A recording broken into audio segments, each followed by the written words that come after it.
కథాకమలం కథల వెల్లువ ఆలకించి ఆలోచించి ఆచరిద్దాం. మరి దశావతారాల్లో 7వ అవతారమైన రామావతారం ఈరోజు విందాం. మరి విని ఆలకించి ఆచరిద్దాం. మరి శ్రీ మహావిష్ణువు ద్వారపాలకులు జయ విజయులను భూలోకంలో పుట్టమని సనక సనందనాథ మునులను శపించగా వారు మొదటి జన్మలో హిరణ్యకశిపుడు హిరణ్యాక్షులుగా, రెండవ జన్మలో రావణ కుంభకర్ణులుగా జన్మించారు. వారు ఎన్నో రాక్షస కృత్యాలు చేస్తూ ఋషులను సజ్జులను భక్తులను ఎంతో పీడించుచుండిరి. వారిని సంహరించుటకే శ్రీహరి రామావతారం దాల్చాడు. త్రేతాయుగమున సూర్యవంశమునకు చెందిన దశరథుడనే మహారాజు కోసల దేశమును పరిపాలిస్తూ ఉండేవాడు. కోసల దేశానికి రాజధాని అయోధ్య నగరము. దశరథునకు కౌసల్య, సుమిత్ర, కైకేయి అనే 3 భార్యలు కలరు. కానీ దశరథునకు చాలా కాలము వరకు సంతానము కలగలేదు. పుత్రకామేష్ట యజ్ఞము చేసిన తర్వాత కౌసల్యకు రాముడు, కైకేయికి భరతుడు, సుమిత్రకు లక్ష్మణ శత్రుఘ్నులు జన్మించారు. రామలక్ష్మణులిద్దరూ చాలా అన్యోన్యంగా ఉండేవారు. లక్ష్మణుడు రాముని వదిలిపెట్టి ఉండేవాడే కాడు. వీరిద్దరూ విశ్వామిత్ర మహర్షి అనుగ్రహం వలన అనేక మహిమలు గల అస్త్రములను పొంది దుర్మార్గులైన రాక్షసులను అనేక మందిని వధించారు.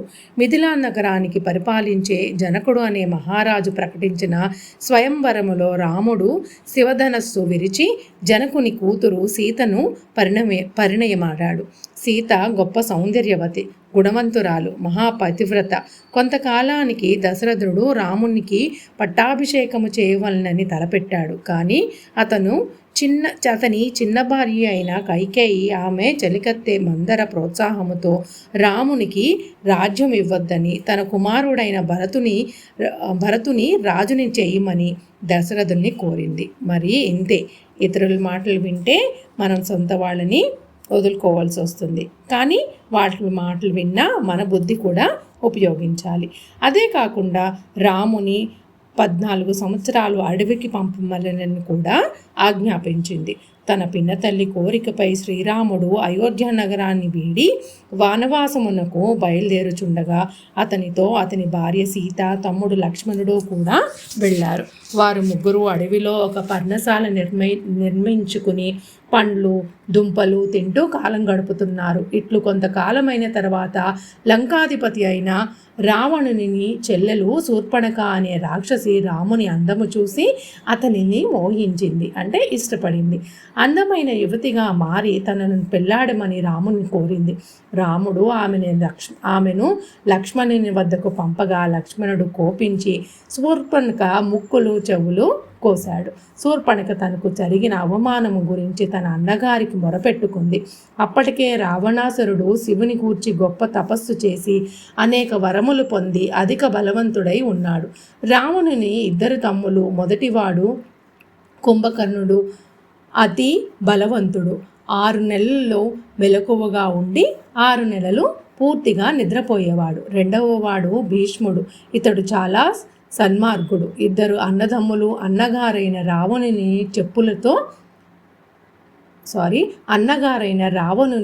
చెప్పు చేతులలో ఉండేవారు, అంటే ఆయన చెప్పినట్టు వినేవారు మాట తమ్ముళ్ళిద్దరు రావణుడు చెప్పినట్టు. రావణుడు తన ముద్దుల చెల్లెలు శూర్పణకు జరిగిన అవమానమునకు ప్రతీకారంగా సీతను దలచి తన సహచరుడైన మారీచుని పిలిచి రామలక్ష్మణులను పర్ణశాల నుండి దూరంగా తీసుకొని పోవుటకు నియమించెను. మారీచుడు బంగారు జింక రూపంలో పర్ణశాల వద్ద తిరగసాగాడు. దానిని చూచి సీత ముచ్చటిపడి రాముని ఆ జింకను పట్టి తెమ్మని కోరింది. రాముడు సీతను లక్ష్మణుని తోడుగా పర్ణశాల వద్ద కాపలా ఉంచి జింకను పట్టి తెచ్చుటకు బయలుదేరాడు. జింక ఎంతకు దొరకకపోవుటచో ఒక బాణమును సంధించి జింకపై వదిలాడు. ఆ బాణము తగలగానే జింక మారీచునిగా మారి హా లక్ష్మణ, హా సీత అని అరుస్తూ ప్రాణాలు విడిచింది. ఆ కేకలు విని రాముడు ఆపదలో ఉన్నాడని తలచి లక్ష్మణుడు ఎంత చెప్పినా వినకుండా రాముని సహాయమునకు పంపింది. లక్ష్మణుడు చేయునది లేక తన వదిన గారి ఆజ్ఞను పాటిస్తూ వెళ్లే ముందు పర్ణశాల వీ పర్ణశాల వీధి గుమ్మం ముందు ఒక గీత గీసి ఎట్టి పరిస్థితిలోనూ ఆ గీతను దాటరాదని సీతను ప్రార్థించి వెళ్ళాడు. ఆ గీతనే లక్ష్మణ రేఖ అని అంటారు. ఆ గీత ఎంతో మహత్యము కలది. దానిని ఎవరైనా బయట నుండి వచ్చిన వారు దాటుటకు ప్రయత్నిస్తే వారిని మంటలు అడ్డగిస్తాయి.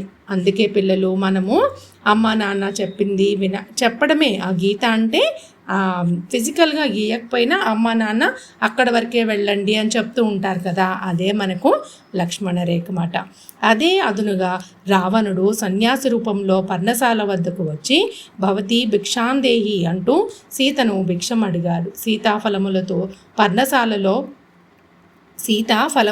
పర్ణశాలలో నుండి బయటకు వచ్చి సన్యాసిని చూసి భిక్షను తీసుకుని పొమ్మని కోరింది. అందుకు ఆ కపట సన్యాసి మాయమాటలు చెప్పి సీతను గీత దాటేటట్లు చేశాడు. వెంటనే ఆ సన్యాసి రావణుడుగా మారి ఆ రూపము చూచి సీత మూర్ఛపోయింది. ఆ స్థితిలో ఉన్న సీతను రావణుడు అపహరించి తన పుష్పక విమానంలో లంకకు తీసుకుని పోయి అచట అశోకవనములో బంధించాడు.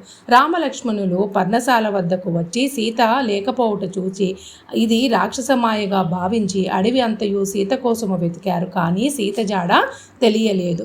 వారు కొంత దూరము పోయిన తర్వాత జటాయు అనే పక్షి రెక్కలు తెగి భూమిపై పడి ఉన్న ఊపిరితో ఉన్నది, కొన ఊపిరితో ఉన్నది.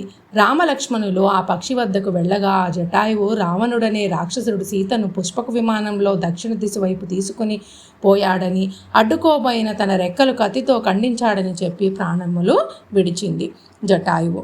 రామలక్ష్మణులు ఆ జటాయువుకు దహన సంస్కారములు చేసి సీతను వెతుకుతూ దక్షిణ దిశ వైపు ప్రయాణమయ్యారు. రామలక్ష్మణులు దక్షిణ దిక్కున ఉన్న కిష్కింద రాజ్యానికి చేరగా అక్కడ వారికి ఆంజనేయుడు కలిశాడు. ఆంజనేయుడు వానర రాజైన సుగ్రీవునకు ప్రియమిత్రుడు. సీతకు తాను రామబంటునని చెప్పి రాముడిచ్చిన ఉంగరము ఆనవాలుగా సీతకు ఇచ్చాడు. లంకా నగరంలో సీత ఆ ఉంగరాన్ని చూసి అతడు తన రాముడు పంపగా వచ్చిన దూత అని సంతోషించింది.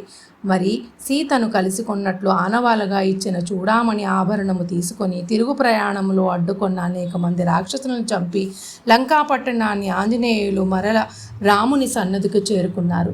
సీత జాడ తెలియచేశాడు. లంకలో జరిగిన ఘోర యుద్ధములో రామలక్ష్మణుల రాక్షస బలగాన్ని అందరినీ సంహరించారు. తరువాత రావణుల గొప్ప యుద్ధము చేసి చివరకు రాముని చేతిలో రావణుడు సంహరింపబడ్డాడు. ఈ విధముగా త్రేతాయుగములో 2వ జన్మలో రావణ కుంభకర్ణులుగా జన్మించిన జయవిజయులు మహావిష్ణువు అవతారమైన రాముని చేతిలో మరణము పొందారు. రావణ సంహారము రాముడు సీతను చెర నుండి విడిపించి లంకారాజ్యమునకు భీష్మునిని రాజుగా చేసి సీతారామ లక్ష్మణులు ఆంజనేయునితో పుష్పక విమానంలో అయోధ్య చేరుకున్నారు. 14 సంవత్సరాలు వనవాసము చేసి వచ్చిన తన అన్నగారైన రాముని భరతుడు కోసల రాజ్యమును అప్పగించాడు. శ్రీరాముడు అయోధ్య నగరానికి రాజుగా పట్టాభిషిక్తుడై ప్రజలను కన్నబిడ్డల వలె పరిపాలించాడు. రాముని పాలనలో ప్రజలందరూ సుఖ సంతోషాలతో సుఖ సంపన్నులై జీవించి తరించారు. ఇదే మరి రామరాజ్యం అంటే. మరి ఈరోజు అభినయ గేయం. గుడుగుడు గుంచెం గుండె రాగం పాముని పట్నం పడిగే రాగం అప్పారావు గుర్రం ఆడుకోబోతే పేరయ్య గుర్రం పెళ్ళికి పోతే అన్నా అన్నా నీ పెళ్ళి ఎప్పుడే రేపుగాక ఎల్లుండి తమ్ముడు వదిని దగ్గర బడాయి బోకు గుప్ చుప్ గుప్ చుప్ గుప్ చుప్. సర్వే జనా సుఖినో భవంతు, లోకా సంస్థాం సుఖినో భవంతు. జై హింద్. ఉంటాను మరి.